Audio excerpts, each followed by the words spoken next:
대한 찬양 감사합니다. 다시 한번 우리 박수로 격려하면 좋겠습니다.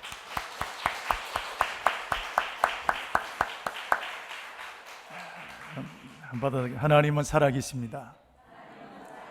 다시 한번 하나님은 살아계십니다. 아멘. 오비삼척이라는 말이 있습니다.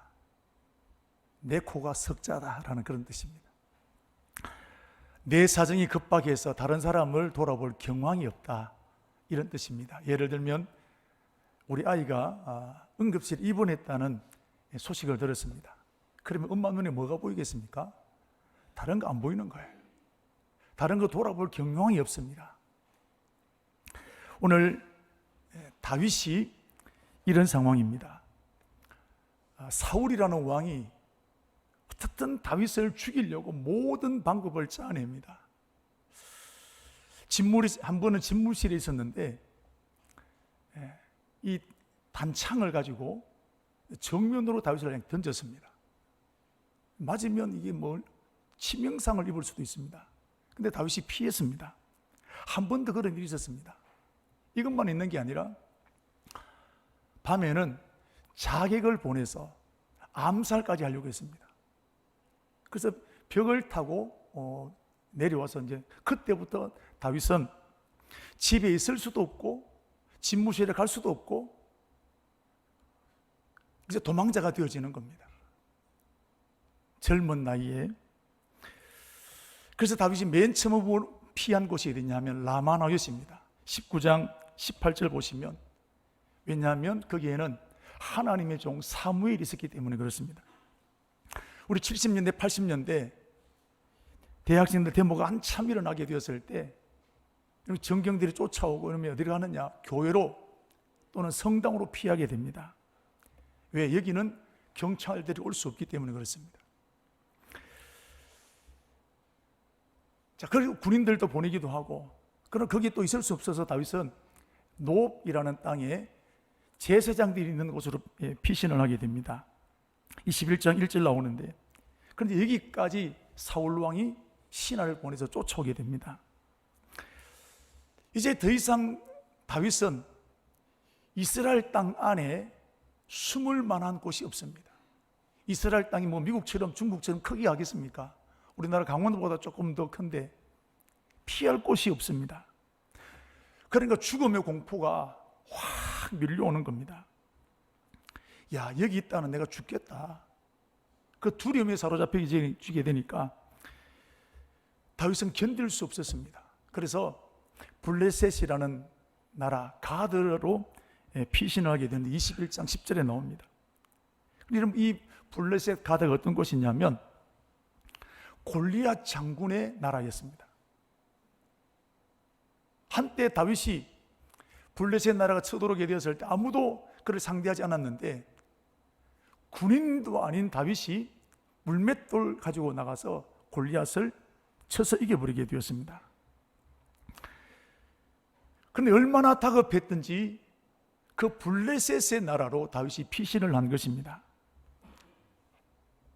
블레셋 사람들이 못 알아봤을까요? 제발 알아보지 말기를 바랬는데 몇 사람이 알아봤어요. 저 다윗 우리 골리앗을 죽인 놈이다. 살려주면 안 된다. 그때 이 소리를 다윗이 듣고 난 다음에 생존을 위해서, 살아남기 위해서 미친 사람 행동을 합니다. 침을 흘리고 헛소리를 하게 되고 눈이 뒤집히게 되고, 자, 그러면서 위기를 모면하게 됩니다. 그래서 다윗은 다시 이스라엘 땅 아둘람으로 돌아오게 됩니다. 자, 그런데 여기에서 하나님의 놀라운 은혜를 경험하게 됩니다. 22장 22장이 나오는데 400명의 군인들이 다윗이 돌아오기를 기다리고 있었습니다. 거기 보면 불량자라 그랬습니다. 쫓기는 사람들입니다. 사울 왕에게 핍박받았던 사람들입니다. 이 사람들이 이스라엘 땅에 들어오니까 마치 기다리고 있는 것입니다. 얼마나 놀랬겠습니까? 다윗은 이 문제를 어떻게 해석해야 될지, 왜 하나님께서 400명의 군대를 내게 붙여주셨을까? 풀리지를 않았습니다. 그래서 외할머니 루시의 고향이었던 모압 땅으로 가서 하나님의 응답을 기다리게 되는데 22장 3절 말씀을 보시면 다윗이 거기서 모압 미스베로 가서 모압 왕에게 이르되 하나님이 나를 위해 어떻게 하실는지 내가 알기까지 나의 부모가 나와서 당신들과 함께 하기를 청하나이다. 도대체 하나님께서 왜 400명의 군대를 내게 보내주셨을까? 하나님 뜻이 무엇일까? 그걸 알기 위해서 모압 땅에 나가서 하나님 뜻을 기다리겠다라는 것입니다. 드디어 하나님께서 응답을 주셨는데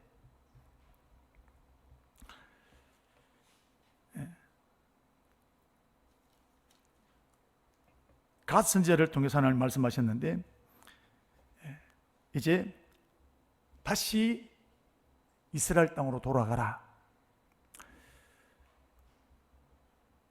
자, 그래서 3절 4절 말씀 보시면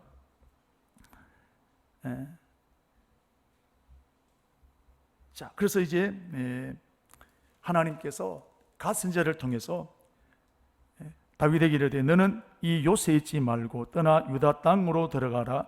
다윗이 떠나 헤레 수풀에 이르니라 그랬습니다.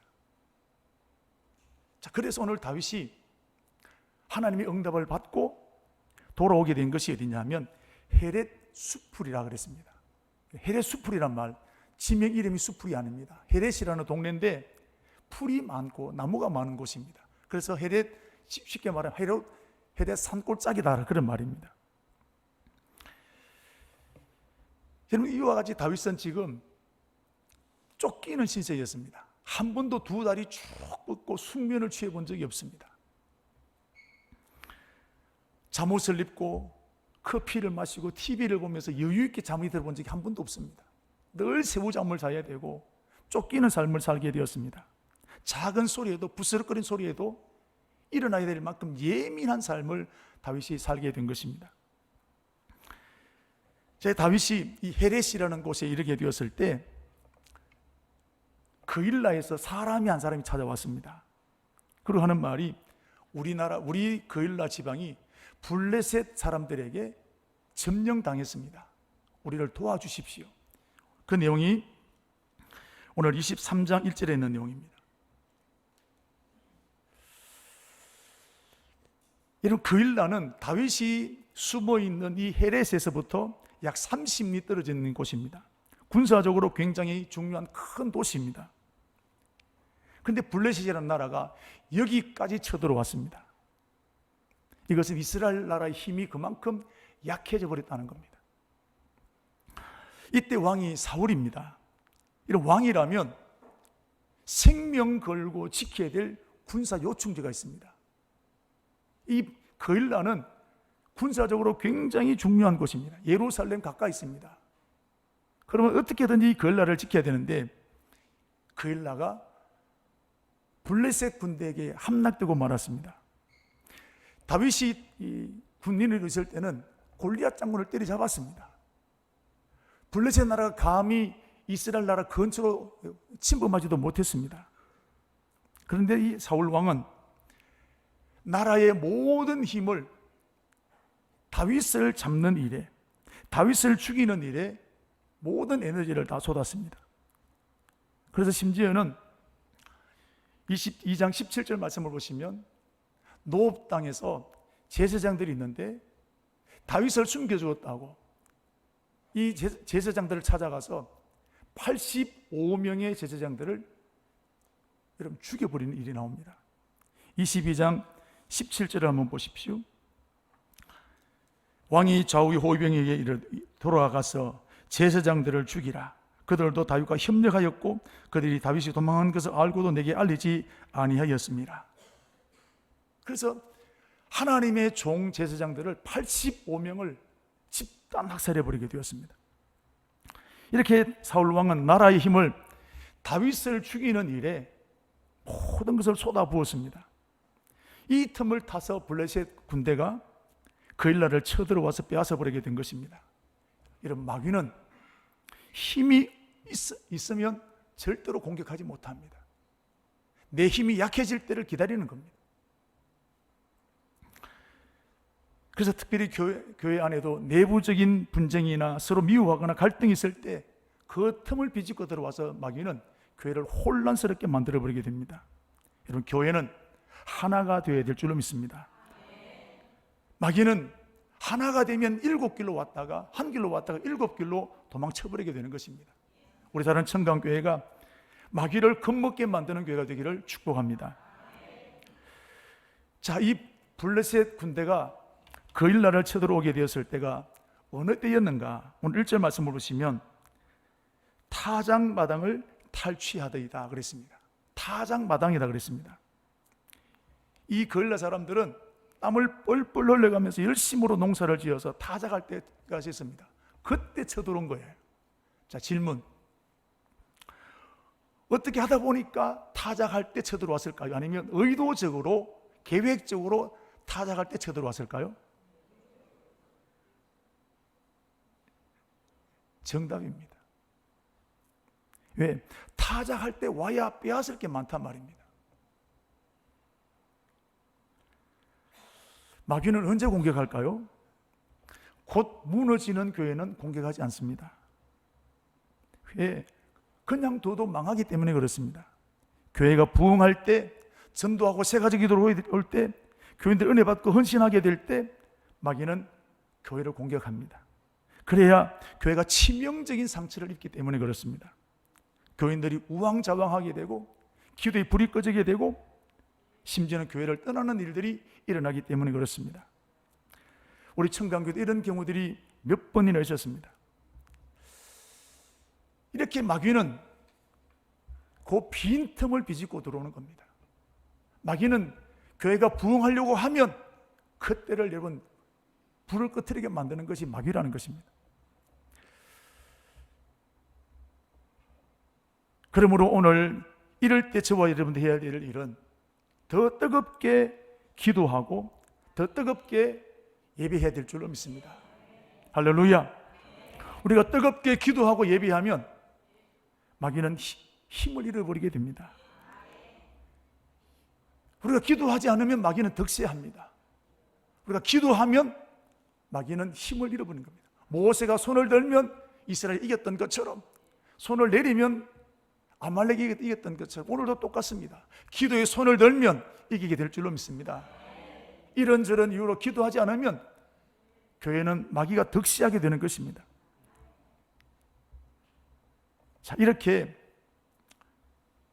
거일라 사람들은 다윗에게 도움을 요청하게 되었습니다. 여러분 한번 생각해 보십시오.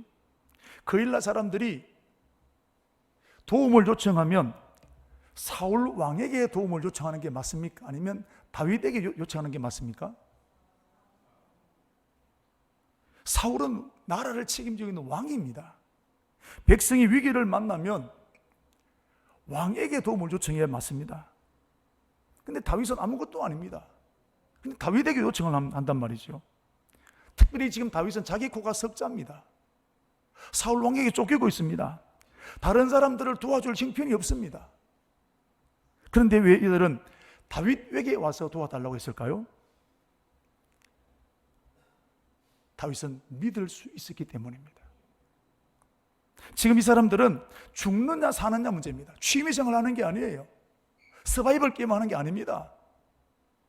블레셋 군대에게 아내도 빼앗기고 짐승도 빼앗기고 이러면 죽어나가는 겁니다. 사느냐 죽느냐 문제입니다. 그렇다면 누구를 찾아가야 될까요? 가장 믿을 만한 사람, 이 문제를 해결할 만한 사람을 찾아가게 되는 거예요. 그 사람이 누구였느냐? 왕이 아니라 다윗이었다는 거예요. 여러분, 사람에 대한 믿음은 하루아침에 생기지 않습니다. 믿어주세요, 밥 사주고 한다고 이러면 믿어주는 게 아니란 말이죠. 평소에 믿을 수 있어야 그 사람을 신뢰할 수 있게 되는 것입니다. 저는 저와 여러분들이 믿을 수 있는 사람 되기를 축복합니다. 여러분이 직장에서, 가정에서, 때로는 교회에서 믿을 만한 사람 되기를 축복합니다. 저 사람에게 무슨 일을 맡겨도 괜찮다, 저 사람 내가 보증할 만한 사람이다, 그런 사람 되기를 축복합니다. 어림을 만난 사람들이, 환난을 만난 사람들이 여러분을 찾아와서 내 마음을 다 쏟아낼 수 있는 여러분, 그렇게 믿을 만한 저와 여러분 되기를 축복합니다. 이런 사람들이 많아질 때 이런 교회는 든든히 쓰게 되는 것입니다. 자, 다윗은 이 소식을 들었습니다. 도와주십시오. 우리를 도와주십시오. 우리를 살려주십시오. 이때 과연 다윗은 어떻게 했을까요? 지금 다윗의 형편이 다른 사람들을 도와줄 형편이 아닙니다. 내 코가 석자입니다. 왜 내게 왔습니까? 내 코가 석자, 나는 모르겠습니다. 살든지 죽든지 알아서 하시고 돌아가십시오. 그래도 충분히 될 일입니다. 오늘 다윗이 어떻게 했느냐? 2절입니다. 뭐라 했습니까?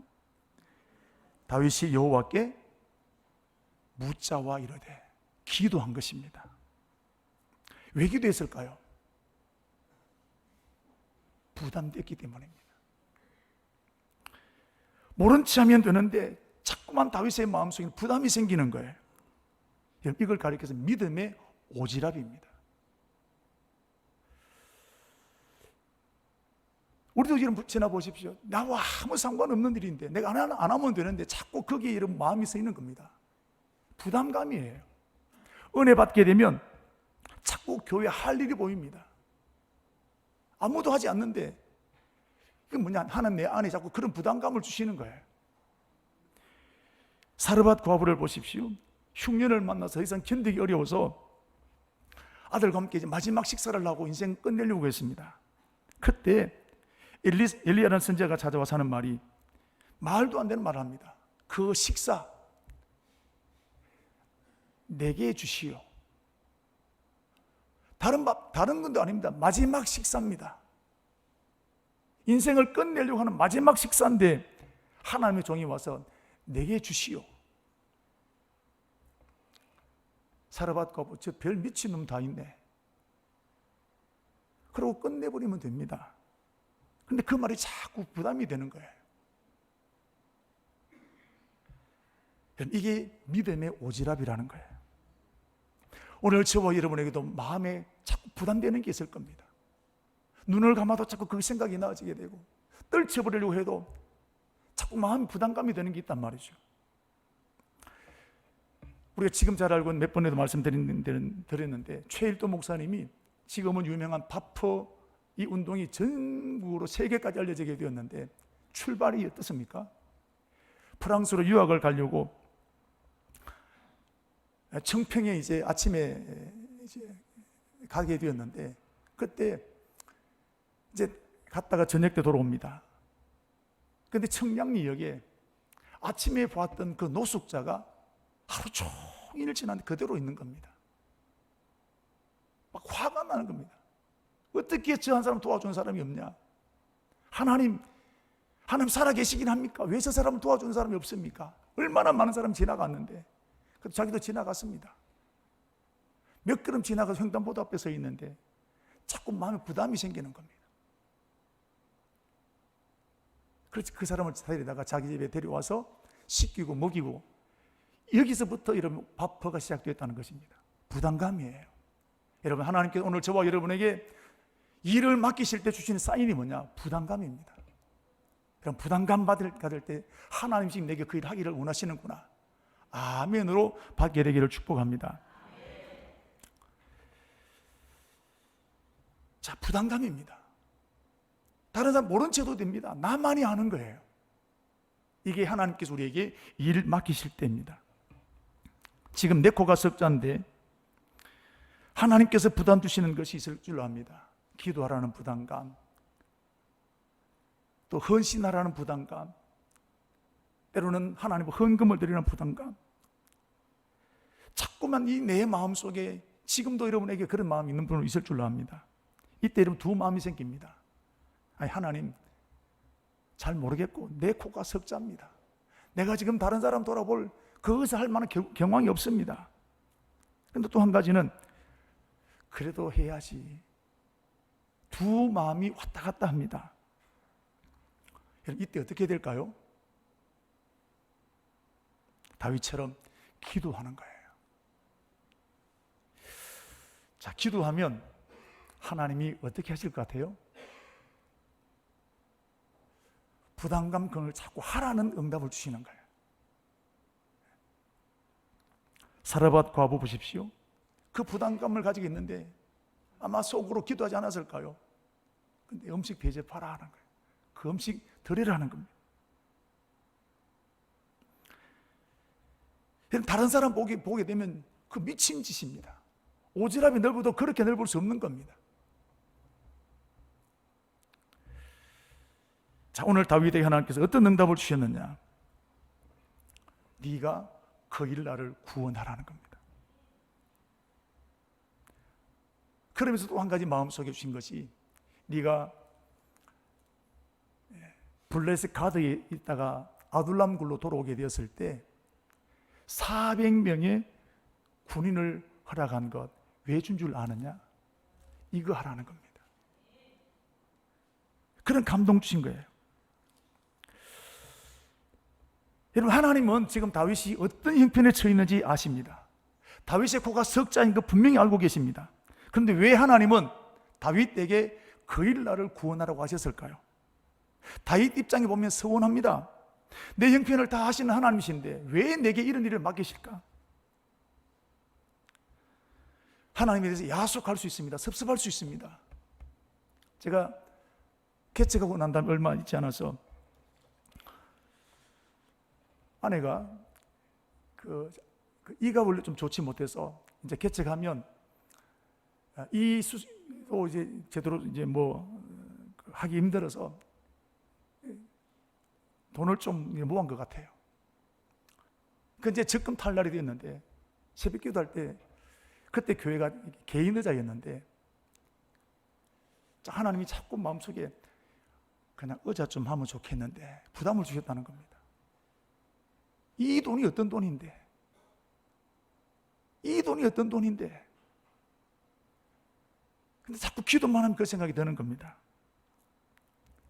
그래서 아멘 순종했는데 웃으면서 할렐루야 아멘 그랬을까요? 하나님 어째 내 마음을 돈을 맞춰보니까 또 의자하는 그 값이 딱 맞아 떨어지는 거예요. 하나님 이런 것들 어떻게 그렇게 정확하게 보시는지. 여러분 도대체 하나님이 왜 그러실까요?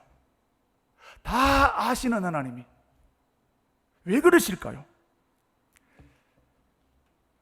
우리를 골탕 먹이기 위한 것이 아니라 하나님은 하나님의 능력을 체험하도록 하기 위함입니다. 자, 보십시오. 사르밧 과부 부담되었습니다. 그러나 순종했습니다. 하나님 그 믿음 받으셨어요. 믿음이 합격되었습니다. 그리고 끝나지 않았습니다. 흉년이 끝날 때까지, 기근이 끝날 때까지 기름통에 기름이 끊어지지 않고 가루통에 가루가 끊어지지 않아서 그 흉년을 다 은혜 가운데 양식급적을 지냈던 것을 볼 수 있습니다. 하나님이 살아계신 것을 그가 몸소 체험하게 되는 겁니다. 저희 가정에도 마찬가지입니다. 그렇게 순종, 참 억지 순종이지요. 부담감을 가지고. 그때 저희가 사택이 없었는데 이제 전세를 비워줘야 되는데 그때 마침 지금 살고 있는 사택에 나서 그 집을 구입하게 되는 축복을 주셨습니다. 우리의 믿음을 보신 거예요.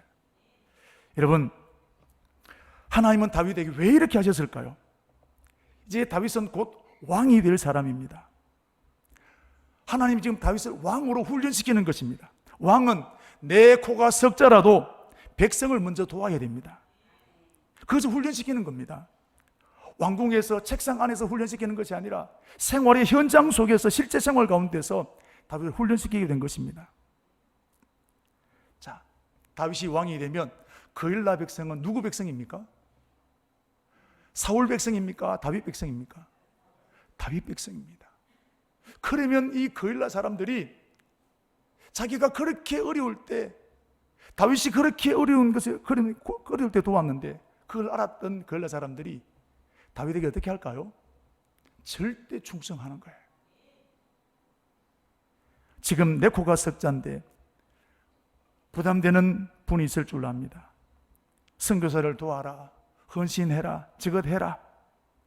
그럼 여기에는 내 눈에 보이지 않지만 하나님의 놀라운 계획이 숨겨져 있는 줄로 믿습니다. 갈등이 생깁니다. 고민이 됩니다. 하나님 내 코가 석잔데요 말하고 싶습니다. 여러분 부담되지만 순종하십시오. 그러면 때가 되면 하나님의 역사를 선명하게 보게 될 줄로 믿습니다. 다윗은 이렇게 응답을 받았습니다. 자, 그런데 문제가 생겼습니다. 3절 말씀을 보면 신하들이 나오는데 신하들이 뭐라 합니까? 아이고 장군께서 응답받아 우리가 여러분 그렇게 하겠습니다 그랬습니까? 신하들, 자 3절 한번 보겠습니다. 다윗의 사람들이 이르되 보소서 우리가 유다에 있기도 두렵거든 하물며 그일라에 가서 블레셋 사람들의 군대를 치는 일이 깐지라. 다윗은 응답받았는데 자기 주변에 있는 신하들을 아멘이 안 하는 겁니다. 목사는 응답받았는데 나는 응답받았는데 남편이 오케이 안 하는 겁니다. 아내가 오케이 하지 않습니다. 부모가 오케이 하지 않습니다. 이런 일이 허다하단 말이죠. 나는 응답받았는데. 자, 그럼 신하의 말이 틀렸습니까? 누구에게 물어봐도 신하들의 말이 맞습니다. 여론조사에 보면 신하들의 말이 100% 다 동감하게 될 겁니다. 그럼 이때 누구 말을 들어야 될까요? 하나님의 말씀에 순종하기가 여러분 그렇게 쉬운 게 아니란 말이죠. 얼마나 많은 갈등이 되겠습니까? 다윗도 지금 그렇게 하기 싫습니다. 왜 전쟁에 나갔다가는 사울 왕에게 그대로 드러나게 됩니다. 그럼 사울 왕이 가만히 있겠습니까? 군대를 보여 죽이려고 하지 않겠습니까? 그런데 오늘 다윗은 이 복잡한 문제, 이 갈등의 문제를 어떻게 하느냐 하면 4절 말씀 보시면 다시 기도하는 겁니다. 다윗이 여호와께 다시 묻자오되. 이게 오늘 다윗이 위대한 모습입니다. 기분대로 여론대로 내 기분대로 한 것이 아니라 다시 기도한 거예요. 하나님 뜻을 다시 물어보겠다는 것입니다. 이게 믿음의 사람입니다. 오늘도 저와 여러분 앞에 이런 일들이 얼마나 많을까요? 그 때문에 사람 말 듣는 것이 아니라 분위기에 따라가는 것이 아니라 하나님 앞에 다시금 무릎 꿇고 기도하는 저와 여러분 되기를 축복합니다. 이게 믿음의 사람이라는 거예요. 자, 하나님 다시금 응답을 주셨습니다. 그일라로 내려가라. 내가 승리를 줄 것이다. 자, 그러면 이제 반대했던 신하들은 어떻게 할까요? 신하들 보면 자기들이 죽는 일입니다. 다윗에게 온 이유가 살기 위해서 왔는데 그일로로 가면 죽는 일입니다. 그럼 이때 사람들은 나는 빠지겠습니다. 어떤 회사에서 간부 회의할 때 책임질 일이 생겼습니다. 그때 몇몇 사람들은 저는 이 회의에서 저는 빠지겠습니다. 그리고 나와서는 나는 찬성하지 않았다. 그 면피를 했습니다. 이 사람과 직장을 얼마나 오래 하겠습니까? 그 순간은 면해지지만 저 사람 믿을 만한 사람 못 된다는 거예요. 자, 근데 오늘 여러분 다윗의 신화를 보십시오. 다윗이 다시 응답받고 나오게 될 때 다윗과 함께 하기로 결단하게 되었습니다. 이게 충성입니다. 그들이 죽는 일 줄 몰랐겠습니까? 그러나 장군이 결정하니까 따라가는 것이 여러분 이게 충성이라는 것입니다. 어떤 집안이 되는 집안일까요? 살아도 함께 살고 죽어도 함께 죽기로 하는 이런 그 가정이 살아있는 가정 아니겠습니까? 나오미 집안을 보십시오. 나오미에게 축복하시게 될 때 어머니에게 가는데 하나님께 죽는 일 외에는 나는 어머니를 떠나지 않겠습니다 했던 루스를 붙여준 거예요. 이 집안이 되는 것 아니겠습니까? 위기를 만나면 내 살 길 다 돌아가 버리면 그 집안 망하는 겁니다. 나라도 마찬가지입니다. 위기를 만날 때 각자 살기로 도망가 버리면 그 나라 망하는 겁니다. 교회도 마찬가지입니다. 굳은 어려운 일을 만나게 되었을 때 하나 되는 교회가 강한 교회입니다. 어려움이 닥치면 이리저리 요래 빠지고 저렇게 빠지는 사람들 많습니다. 그러나 굳은 일이 하나가 되는 교회가 강한 교회입니다. 교회마다 왜 어려움이 없겠습니까? 제가 지난번 설교에 말씀드렸습니다만 아프가니스탄 사태의 여러분 샘물교회 보십시오. 모든 여론을 받았습니다. 그런데 그 교회는 흔들리지 않고 밤 8시 모여 기도했습니다. 흔들리지 않았다는 사실입니다. 우리 교회가 이런 교회가 되어지기를 축복합니다. 이런 교회가 되면 마귀는 건드리지 못합니다. 히스기야 왕 때를 보십시오. 아수르 나라가 쳐들어와서 대변을 먹고 소변을 마셔야 되는 이 기가 막힌 일들, 그러면 항복하면 너희에게 먹을 것을 주겠다. 위기 상황입니다. 사느냐 죽느냐 문제입니다. 그때 여러분 이스라엘 백성들이 한마디도 대답하지 않았습니다. 왜? 히스기야가 아무 말 하지 마라. 그 말 순종이 얼마나 어렵겠습니까? 그 말에 하나가 되어지게 될 때 그 아수르 군대를 뛰어넘어 승리하는 역사가 일어나게 된 걸 볼 수 있습니다. 마귀는 하나 되지 못하게 만듭니다. 그러다 너만 바보 된다. 누가 알아주긴 하냐? 그 말이 그럴듯합니다. 그러나 오늘 다윗과 신하들은 하나가 되었습니다. 위험을 무릅쓰고 전쟁에 나갔습니다. 어떻게 되었을까요? 5절 말씀입니다. 다윗과 그의 사람들이 거일라로 가서 블레셋 사람들과 싸워 그들을 크게 쳐서 죽이고 그들의 가축을 끌어오니라. 다윗이 이와 같이 거일라 주민을 구원하니라. 할렐루야. 이 전쟁 이길 수 있는 전쟁 아니었습니다. 다윗의 군대는 고작 해야 500명, 600명밖에 안 됩니다. 그런데 개인 사병입니다. 그런데 블레셋 군대는 국가의 군대입니다. 군의 숫자도 많습니다. 무기도 앞서 있습니다. 그런데 다윗이 이겼습니다. 비결이 뭘까요? 거일라를 구원하라는 하나님의 말씀 듣고 순종하게 되었을 때 하나님 이기게 하신 것입니다. 믿음의 오지랖을 감당하게 되었을 때 하나님 역사를 일으켜 주시게 된 것입니다. 여러분 기적을 보기를 원하십니까? 지금 하나님의 기적은 계속되고 있습니다. 누구에게 기적을 보여주실까요? 내 코가 석자지만 믿음의 오지랖으로 순종했던 다윗처럼 순종할 때 하나님의 역사는, 하나님의 기적은 지금도 일어날 줄로 믿습니다. 여러분 순종 말처럼 쉽지 않습니다. 순종하면 기적을 일으켜 주십니다.